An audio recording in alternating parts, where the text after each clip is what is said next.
জীৱন যুদ্ধত হাৰ নমনা এজন ব্যক্তি নাম তেওঁৰ গোপাল নাগ।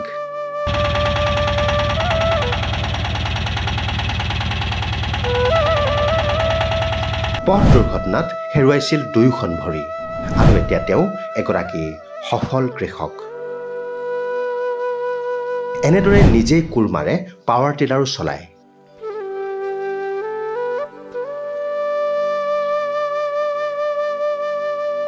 শাক পাচলিৰ খেতি কৰাৰ পৰা কঠীয়া সিঁচালৈকে দুয়োখন ভৰি অবিহনেই খেতি কৰে তেওঁ।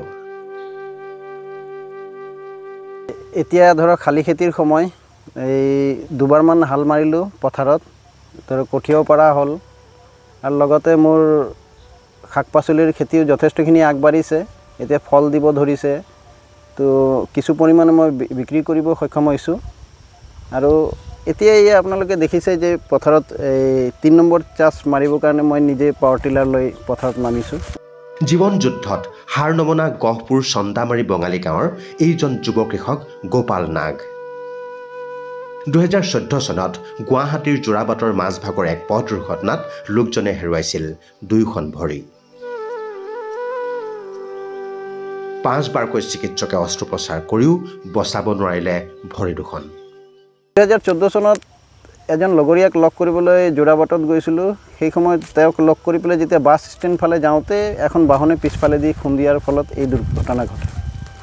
দুয়োখন ভৰি নাই যদিও গোপালৰ নাই কোনো দোষ। তেওঁ এতিয়া এগৰাকী সফল কৃষক। সুস্থ সবল এজন মানুহৰ দৰে সকলো কৃষি কাৰ্য নিজেই কৰে তেওঁ। গোপাল এতিয়া ব্যস্ত শালি ধানৰ খেতিত। কি খেতি কৰে শুনক তেওঁৰ মুখেৰেই। এতিয়া ধৰক শালি খেতিৰ সময়, এই দুবাৰমান হাল মাৰিলোঁ পথাৰত, ধৰক কঠীয়াও পৰা হ'ল আৰু লগতে মোৰ শাক পাচলিৰ খেতিও যথেষ্টখিনি আগবাঢ়িছে, এতিয়া ফল দিব ধৰিছে। তো কিছু পৰিমাণে মই বিক্ৰী কৰিব সক্ষম হৈছোঁ। আৰু এতিয়া আপোনালোকে দেখিছে যে পথাৰত এই 3 নম্বৰ চাষ মাৰিবৰ কাৰণে মই নিজে পাৱাৰ টিলাৰ লৈ পথাৰত নামিছোঁ। দুয়োখন ভৰি নথকা স্বত্বেও সকলো কাম অনায়াসে কৰিব পাৰে যুৱ কৃষকগৰাকীয়ে। বিভিন্ন সময়ত জিলা ভিত্তিত মহকুমা ভিত্তিত কৃষক হিচাপে সন্মানো লাভ কৰিবলৈ সক্ষম হৈছে আদৰ্শ কৃষকজনে। সঁচাকৈ বহুতৰ বাবে প্ৰেৰণাৰ উৎস এইগৰাকী গোপাল নাগ। নাই কোনো ভাগৰ, নাই কোনো দুখ, হাঁহি হাঁহি পাৰ কৰিছে জীৱন।